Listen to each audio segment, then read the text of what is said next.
What's going on, ladies and gentlemen? Future Knight Eric here with a very special video. Today's video is my 600 subscriber special giveaway video. Bit of a mouthful, but yeah, this is pretty much to say thank you to everyone who has been with me from the very beginning, to the new subscribers that we've picked up recently. Yeah, this is to say thank you to all of you. Now, this video also counts as the fourth and final episode of my Egyptian God deck building series. Now, originally I wanted to present a deck that could be competitively viable or casually competitive, at your local scene, using the Egyptian God cards and cards that we've gotten out of things such as King's Court and Yugi's legendary decks. However, upon further exploration and deck building, I don't think it's all that possible with the cards that I currently have. Now, that's not to say the Egyptian God cards haven't been seeing some success at a local level. For instance, here is a deck profile that has recently done quite well at a local level, that is Numeron Egyptian gods, basically. Getting out your multiple monsters, your XYZ Numeron monsters without using your normal summon, and then being able to either go second and attack for game, and then establish a Slifer or an Obelisk using your soul crossings to break boards. So this deck is something along the lines of what I would build with regards to the Egyptian God cards. Now, the decks that I used in the Obelisk versus Slifer video, their deck profiles should be up now, somewhere around here. I was going to initially go through them and explain my choices, but it can be put in a very simple manner that these decks were built with the other deck in mind. So Slifer was built to beat Obelisk, and Obelisk was built to beat Slifer. These aren't the best versions of each type of those decks.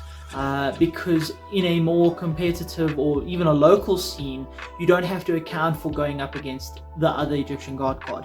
You don't have to account for the one deck not having certain monsters. So I try to build them to have sort of a fair matchup, keeping the other deck in mind. So I wasn't really, wanting to go more in depth than that, but I did think of showing you the deck profiles at the very least. Again, I'm sorry that I don't have access to the Numeron cards, and I couldn't really get a functioning build with the cards from King's Court and obviously the Egyptian God structure decks. That all being said, because this is the fourth and final episode, I am finally giving away all the product that you saw in the series. All of it. So basically, what you're looking at is there is one Yugi's legendary decks to be given away. This is still sealed. The ones I opened in the series are obviously mine. But there's one sealed Yugi's legendary decks. Then I have a full display of the Egyptian God structure decks. Now in a full display you get 4 of each structure decks. So my thought process is I'm going to give 3 Slifer structure decks to one individual and 3 Obelisk structure decks to another individual, so that they can build the decks that were used in the Obelisk versus Slifer match. Then we're left with 1 of each Egyptian God structure deck, which I will put towards the King's Court, and that King's Court and each one of those structure decks will be given away to a 4th lucky person. So yes, Egyptian God deck building series, 4 episodes, 4 people win some product. Now, how can you enter this giveaway? This is very important. What I would like to hear from you in the comments is, which episode from the series did you enjoy the most? Obviously excluding this one, this is just a giveaway, but which episode did you enjoy the most, and why did you enjoy it the most? Was it the first episode where we had a deeper look into the Egyptian God structure decks and a look into, the classic nostalgia of the Yugi legendary decks? Was it episode 2 where Obelisk vs Slifer for an awesome, very anime-like match? And did you like the outcome of that match and enjoy that match? Is it episode 3 where we open up King's Court and we actually got, I think, probably the best luck on the channel, pulling a Millennium Ultra Rare as well as a bunch of meta warping and defining cards? Yeah, that's pretty much it. I just want to hear from you which episode you enjoyed the most. From that, I will then put all of your names into a random selector, random YouTube comment selector, and I will select 4 people to win 4 different prizes. Now, there is a little bit of a trick. Depending on your comment and which video you like the most, determines which prize you get. That's all I'm going to say about it. I'm not going to give any more information. I'm going to leave that in your hands.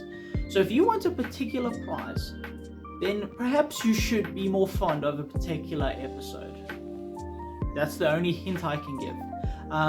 The details for the giveaway, such as when it ends, will be down in the description below, as well as the details I've just given out to you. And yeah, that's pretty much the end of the video. Again, I just want to say thank you to everyone, ladies and gentlemen. Thank you for sticking around, for subscribing, and yeah, look forward to more content. There should be a Lair of Darkness deck profile coming later this week, also to celebrate 600 subscribers, as Lair of Darkness was pretty much the deck that got me on the map with regards to YouTube. It's started my channel, and it's still one of my most viewed deck profiles, and definitely a cult classic, fan favorite. So expect that later in the week. And yeah, more openings. Thank you once again to Solarpop for sticking around and sponsoring me through this adventure and helping me get to where I am today. And of course, thank you to all of you, the subscribers. This is Future Knight, signing out.